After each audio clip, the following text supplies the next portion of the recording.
Hi friends, అందరికీ నమస్కారం. మీరు చూస్తున్నారు మీ సేవ టెక్. ఇందిరమ్మ ఇండ్లకంటూ ఒక మంజూరు పత్రం వచ్చింది ఫ్రెండ్స్. ఆ మంజూరు పత్రం వస్తే ఇల్లు వచ్చేటట్టేనా? మంజూరు పత్రం కంటే ముందుగాల లిస్ట్ లో మీ నేమ్ వచ్చిందా? ఒకవేళ అప్లికేషన్ స్టేటస్ లో చెక్ చేస్తుంటే నో డాటా ఫౌండ్ అని చూపిస్తుందా?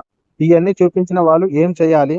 ఇందిరమ్మ ఇండ్లకి మళ్ళీ అప్లై చేసుకోవాలనుకుంటే ఫామ్ ఎక్కడ తీసుకోవాలి? అది ఈ రోజు వరకు లాస్ట్ డేట్ ఉన్నది. ఎవరిని కన్సల్ట్ కావాలి అనే దాని గురించి ఈ వీడియోలో మనం తెలుసుకుంటాం. మీరు స్కిప్ చేయకుండా ఈ వీడియోని పూర్తిగా చూడండి. మీకంటూ ఒక క్లారిటీ వస్తుంది. అదే విధంగా ఈ వీడియోని లైక్ చేయండి, షేర్ చేయండి, సబ్స్క్రైబ్ కూడా చేసుకోండి ఫ్రెండ్స్.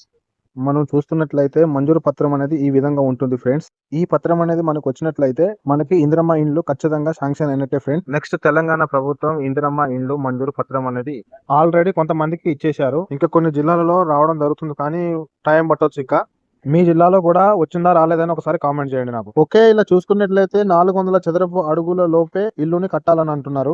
నెక్స్ట్ చూసుకున్నట్లయితే ఈ పత్రం వచ్చిన 30 రోజుల లోపే ఇంటిని పూర్తిగా కట్టేసేయాలి. దాంట్లో కూడా కిచెన్, బెడ్రూమ్, నెక్స్ట్ బాత్రూమ్ కట్టి ఉండాలని అంటున్నారు. నెక్స్ట్ ఇది 30 రోజుల లోపు కంప్లీట్ చేస్తేనే ఆ 5 లక్షలు కూడా మనకి వస్తాయని అంటున్నారు. మనకి ఈ మంజూరు పత్రం అందిన 30 రోజుల నుంచి స్టార్ట్ అవుతుంది. ఇక్కడ రాయడం ఏం జరిగింది, జిల్లా కలెక్టర్ పేరు ఇక్కడ జిల్లాలో ఉన్నది. ఇక్కడ రేవంత్ రెడ్డి గారి ఫోటో, ఇక్కడ పొంగులేటి శ్రీనివాస్ గారి ఫోటో ఉన్నది ఫ్రెండ్స్. ఇలా ఉంటుంది ఫ్రెండ్స్. మనం లిస్ట్ అనేది ఎక్కడ తెలుసుకోవాలనుకుంటే ఫ్రెండ్స్, మన గ్రామ పంచాయతీకి వెళ్ళండి. గ్రామ పంచాయతీ కూడా ఎట్లాగో లిస్ట్ అనేది వాళ్ళ అక్కడ ఉంటుంది. ఆ లిస్ట్ లో మన పేరు ఉన్నదా లేదా అనేది చెక్ చేసుకోండి. లేదా నేను ఇంత మునుపు ఒక వీడియో క్రియేట్ చేసిన ఫ్రెండ్స్, ఇదే ఛానల్లో ఉన్నది. ఆ వీడియోని చూసి ఆన్లైన్ లో చెక్ చేసుకోండి, మీ నేమ్ అనేది ఆన్లైన్ లో వస్తుందా రావట్లేదా అనేది. ఓకే ఫ్రెండ్స్, ఒకవేళ లిస్ట్ లో మన నేమ్ రాకుండా ఆన్లైన్ లో చెక్ చేసుకుంటుంటే నో డాటా ఫౌండ్ అని చూపిస్తే మీరు గ్రామ సభకు వెళ్ళి మళ్ళీ అప్లై ఫామ్ తీసుకొని అప్లై చేసుకోండి. అప్లై చేసుకుంటే మీకు మళ్ళీ రావచ్చు, ఎందుకంటే ఇది ఫిబ్రవరి వరకు టైం ఉన్నది. ఓకే ఫ్రెండ్స్, ఈ వీడియో మీకు నచ్చినట్లయితే ఈ వీడియోని లైక్ చేయండి, షేర్ చేయండి, సబ్స్క్రైబ్ కూడా చేసుకోండి ఫ్రెండ్స్.